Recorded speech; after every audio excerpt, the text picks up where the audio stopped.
limite. Est-ce qu'on peut venir sur les réseaux sociaux, dire tout et n'importe quoi impunément? Est-ce que notre personnalité des réseaux sociaux est différente de la personne que nous sommes dans la société?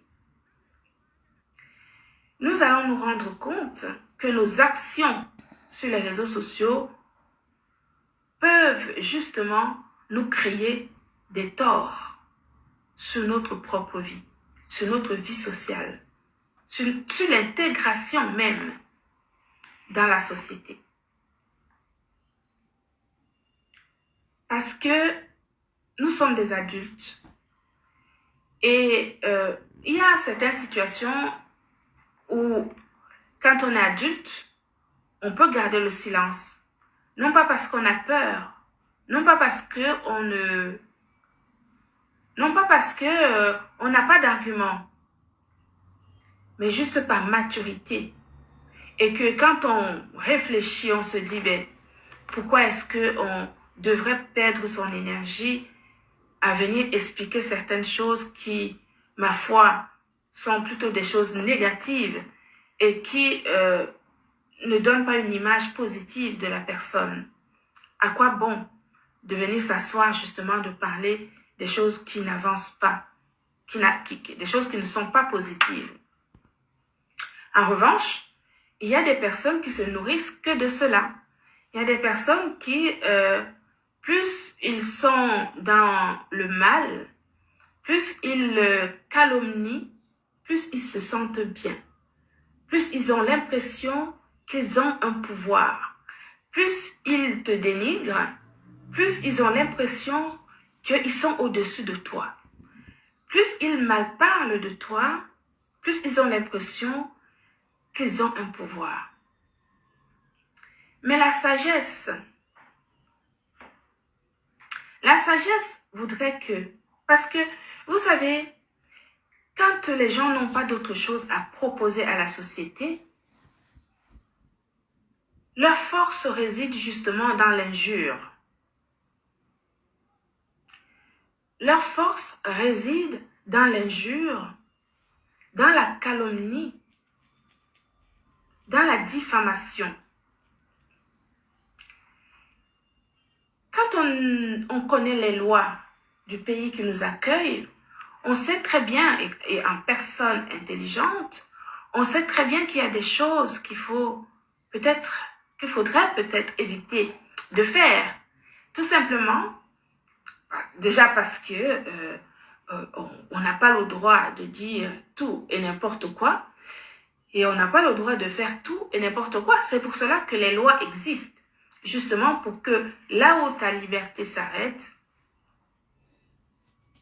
mais la mienne, elle commence ici. Et on va se rendre compte, effectivement, que des personnes négatives ont tendance à vouloir vous attirer dans leurs bêtises. C'est-à-dire, ce sont des personnes qui vont vous provoquer. Oh, merci mon enfant. Merci. Qui vont essayer de vous attirer dans la bêtise, qui vont tout faire pour vous provoquer, pour vous injurier, pour vous calomnier, pour vous inventer des vies, pour vous inventer des choses qui vont même comploter, des choses qui vont aller jusqu'à voir des marabouts, etc. Et qui vont essayer comme ça d'essayer de vous attirer dans ce qui est leur fort, hein, dans leur énergie vitale, en sachant que leur énergie vitale, c'est justement ce qui est nauséabond et négatif. Et des gens peuvent penser que rester calme ou ne rien dire, c'est la peur. Ne rien dire, les gens peuvent penser que c'est qu'on a peur qu'on nous salisse ou qu'on a peur qu'on continue à nous vilipender ou qu'on a peur d'affronter. Je tiens à dire ici que je ne fais pas partie, la peur ne fait pas partie de mon trait de caractère. D'accord? Je suis une femme plutôt courageuse, une femme déterminée, qui va au-devant des choses. Et ça, quel que soit ce que ça me coûte. Surtout quand la situation, je la trouve particulièrement injuste. Vous savez, et je ne suis pas le genre de personne à regretter ce qu'elle a fait. Quand je tends la main est tendue. Elle a été prise. C'est fait. Pour moi, c'est des choses qui sont passées. En revanche, quand je suis... quand on piétine le fruit de mes efforts, il n'y a rien qui m'arrête. Je dis encore, quand on piétine le fruit de mes efforts, il n'y a rien qui m'arrête. Et ça ira jusqu'au bout du bout. Quand je dis le bout du bout, là c'est une première étape.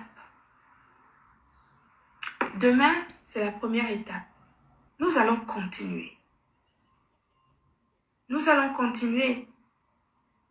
Parce que je pense effectivement qu'il faut, vous savez, travailler comme nous là.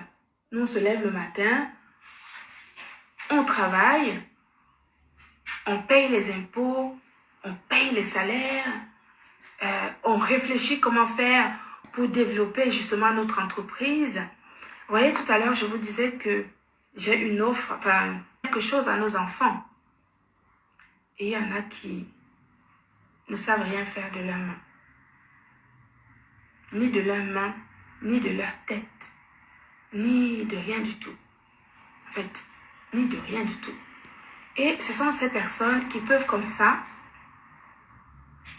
s'accaparer, prendre une marque et essayer justement de dire aux personnes que la marque française Glutaline, c'est une marque qu'on peut malmener n'importe comment. Non, ça c'est vraiment sous-estimer mon intégrité, c'est sous-estimer la personne que je suis. C'est sous-estimer ma capacité de répondre à ce genre de bêtises. C'est me sous-estimer. Et donc, comme vous savez qu'ici en Europe, on ne fait pas n'importe quoi. Ici, il n'y a pas de marabout. Hein. Enfin, je ne sais pas s'il y en a, peut-être qu'il y en a, mais moi, je ne connais pas. Ici en France, il n'y a pas de marabout. Ce sont des juges qui, au regard du dossier, vont nous dire si nous avons raison de les solliciter pour justement juger ces deux problèmes. Ils vont nous dire si je peux prendre une crème de chez L'Oréal et verser ça, ou même sans verser, est-ce que je peux prendre la crème de L'Oréal et commencer à dire n'importe quoi de la crème d'une marque française L'Oréal ou une marque française Garnier, je ne sais, Guinaud. Est-ce que je peux prendre une marque et commencer à dire n'importe quoi de cette marque? Non. C'est pour cela que les marques sont protégées et que les marques sont déposées. Quand une marque est déposée, elle est protégée, et si une personne se sent offensée par rapport à un produit, si une personne se sent, je ne sais pas, offensée par rapport à un produit, la justice est là pour ça. D'accord? La justice, elle est là pour ça. On peut se plaindre, on peut aller saisir, porter plainte ou alors saisir justement des autorités en disant que, etc. Voilà, c'est pour cela que chez Gluta Cosmétique, j'ai tout fait. J'ai préparé mon entreprise pour qu'elle soit irréprochable. Irréprochable. D'accord? Irréprochable. Parce que sinon, vous savez bien que c'est que mon entreprise n'existe plus depuis belle lurette. Hein? Entre les attaques, entre les attaques, entre la DGCCRF, etc., c'est que Gluta Cosmétique n'existe plus depuis longtemps. Mais malheureusement, j'ai été à l'école et que je connais les lois de mon pays d'accueil et que je ne peux pas me permettre de venir vous vendre quelque chose qui n'est pas autorisé. Ce n'est pas possible. Et c'est justement ça la différence entre des personnes qui sont intégrées, qui connaissent la loi de leur pays, qui font des choses légalement, qui sont irréprochables à tous les points de vue. Donc, voilà. Donc, Gluta Cosmétique va toujours, l'entreprise française